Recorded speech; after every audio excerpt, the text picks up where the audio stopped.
Hello, praise the Lord. இந்த நாளுக்கான வேத வசனம் எபேசியர் 2ஆம் அதிகாரம் 7வது வசனம். கிறிஸ்து இயேசுவுக்குள் நம்மை அவரோடு கூட எழுப்பி உன்னதங்களிலே அவரோடு கூட உட்காரவும் செய்தார். இயேசுவானவர் பிதாவினுடைய வலது பாரிசத்திலே வீற்றிருக்கிறார்.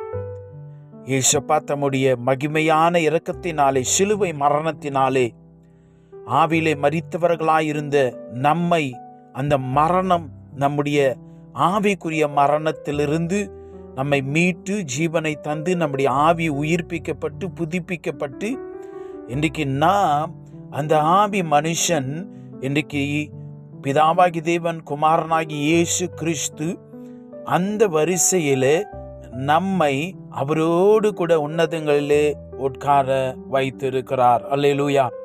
நீங்க எப்பவும் எப்படி தெரியுமா ஜெபிக்கணும்? பரலோகத்தை நோக்கி பார்க்கிற பொழுது உங்களுடைய ஆவி, ஆத்ம, சரீரம், உங்களுடைய ஆவியில பரிசுத்த ஆவியானவர் இருக்கிறார். ஆனா உங்களுடைய ஆவி மனிதனுடைய பொசிஷன், அவனுடைய ஒரு ஒரு ஆனர் எப்படி தெரியுமா, அங்கீகாரம் எப்படி தெரியுமா இருக்குது?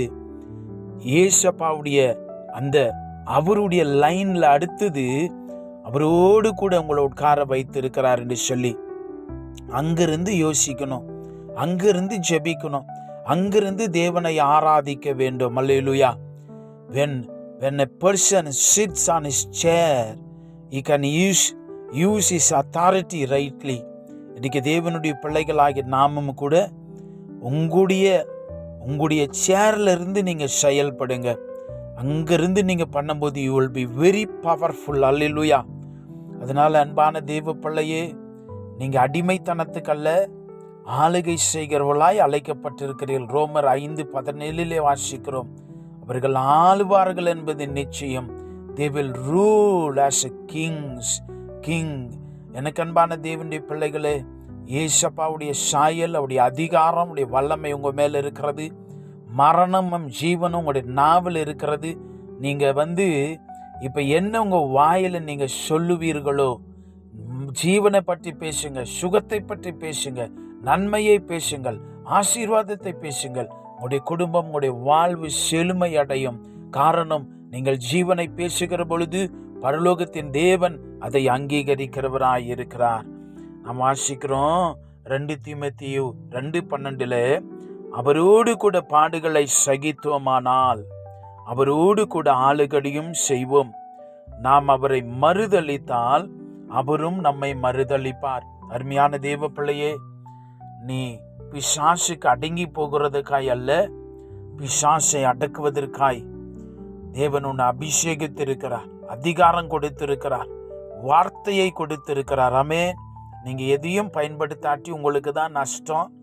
ஏசப்பா உங்களுக்கு எல்லா கிருபையும் செய்திருக்கிறார். அல்லேலூயா.